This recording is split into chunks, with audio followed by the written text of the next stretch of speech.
শীতকাল আসবে আর শীতের সবজি খাবো না তাই কি হতে পারে? আর আমার কিন্তু শীতের সবজির মধ্যে সবথেকে বেস্ট লাগে হলো ফুলকপি, টমেটো আর ধনিয়া পাতা।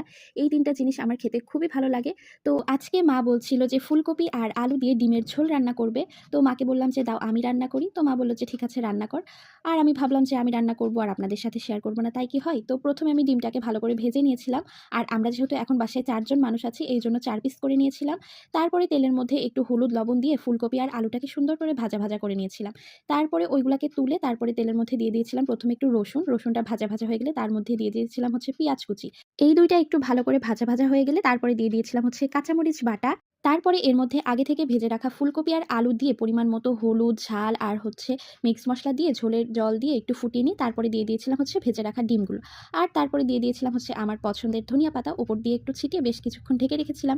ব্যাস তারপরেই তৈরি হয়ে গেল আমার ফুলকপি আর নতুন আলু দিয়ে ডিমের ঝোল।